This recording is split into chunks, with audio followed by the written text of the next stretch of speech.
Hi, my name is Dan Farrell, and today I'll be addressing long-term liabilities, most particularly bonds, as addressed by US GAAP and IFRS.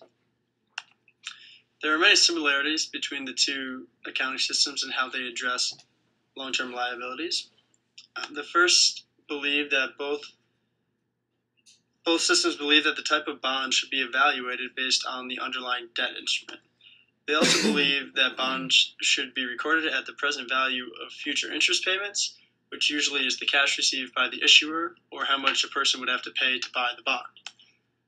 Finally, they both believe the premium or discount should be amortized over the life of the bond. A key difference between the two systems is how that discount is recorded. Under US GAAP, the discount will be recorded and amortized, but under IFRS, the discount is netted against the initial bond payable. Let's do an example to better understand how this works. So let's assume that on December 31st, 2010, we have an airplane manufacturer who issues $1 million in bonds at 5% interest due on December 31st, 2013, but they issue them at a discount of $100,000. So, under US GAAP, the journal entries would be as follows.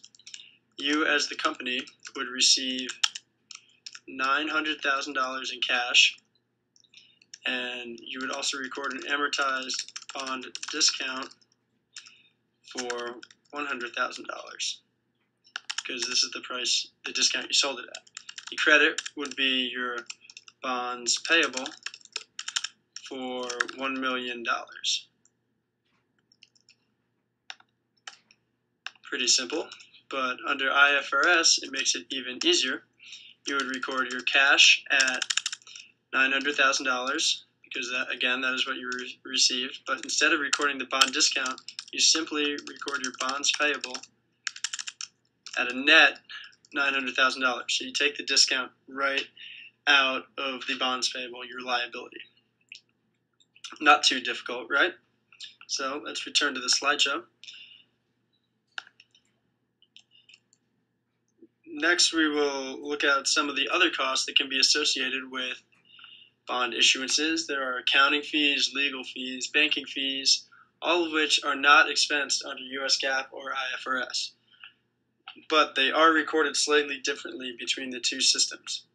So let's look at another quick example to better understand this. So continuing the example above, let's assume that when they issued their bonds, they paid $100,000 in legal fees,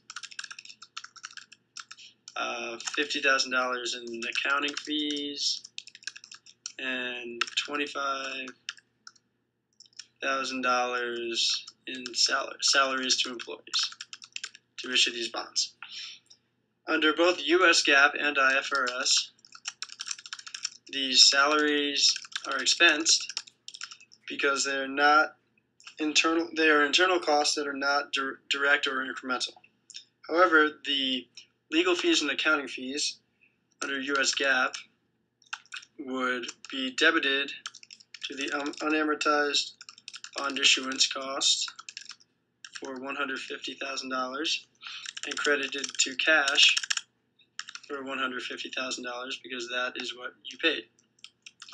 Under IFRS, excuse me, spastic fingers, you would debit your bonds payable, again reducing your liability for the $150,000, and you would credit your cash for $150,000. The difference is the issuance costs are a deferred charge under US GAAP, whereas they directly reduce the carrying value of the bond under IFRS.